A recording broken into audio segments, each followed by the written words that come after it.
This is Alfie. He's a Lakeland Terrier. Now, Lakeland And Terriers, he's I mean, Alan, 13 years old.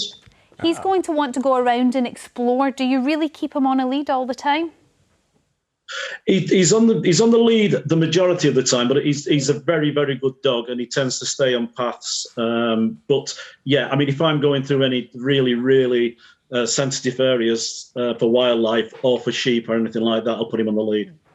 So how much of a problem is this? I would have thought it would have been a better idea for the Wildlife Trust to campaign to put bells on cats, for example, rather than focusing on dogs on leads. Cats are a problem. Cats are a problem for wild birds, but we have it's a similar problem. Certainly where I live in Lancashire with the moorland and some of our peatland reserves. There's a lot of problem with stray dogs running around, pretty much terrifying and killing some ground nesting birds and the chicks. But, I mean, dogs need exercise as well, so how are we weighing this up? Because it would be almost cruel to keep a dog on a lead all the time, and if that's where you live, if you live near one of these sites, how do you balance that?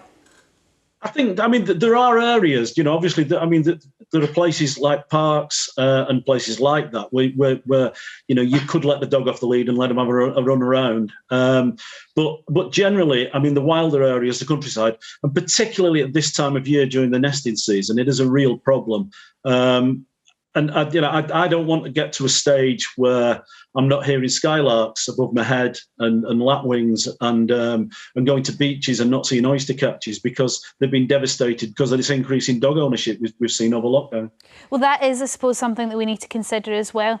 But you've got this problem where you're saying that you should allow your dogs off the lead in parks, but that's where families are, and then we get the rest of the general public complaining that people aren't picking up their dog mess. They're letting their dogs run free and they shouldn't be able to do it there. So it does feel like it's tightening in on poor dogs.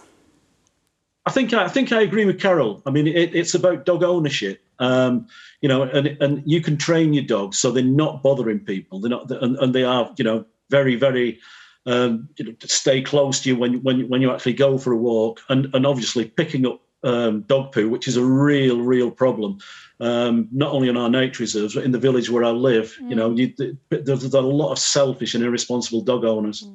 Can I just say, Alan, as well, I think most dog owners, they know their dog. I know my previous dog would never have gone near a bird nesting site. But my current dog, who's 3 and lively, wouldn't know the difference. And I don't trust him. It's as simple as that. So I am very careful with Murphy if I'm anywhere, even around kids, whatever. But Carol, Alan, also, even with really well-trained dogs, like your old dog, they can see red, they see a squirrel, they see whatever, and they go.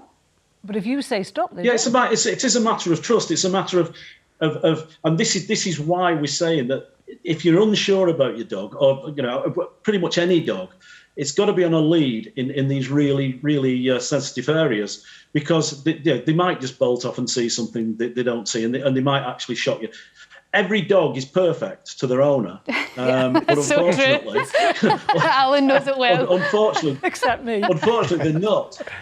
Every dog is perfect, but if your dog, I mean, for instance, Springer Spaniels that cover a lot of ground when you let them go on the moors, and they cover a lot of ground. If your dog's actually gone and killed some chicks or chased the parents away and left those chicks to die, you'd be devastated by it. And it's this thing, you've got to think about what your dog's doing, and if it's out of sight, then it's a problem, and it's better off on a lead. Certainly for the time being, with these amazing birds. We've got so much great wildlife in this country, and we really need to protect it. And dog ownership sometimes kind of gets in the way of that. And as I say, my dog's perfect. But he's a little terror. Do you know what he is? He is absolutely perfect. We just seen him there earlier. Listen, Alan Wright from the Wildlife Trust, thank you so much for your time there. And an interesting insight I hadn't thought about before. So should we be keeping dogs on the lead now, particularly when there's, young animals and chicks running around in spring, perhaps all the way up to September?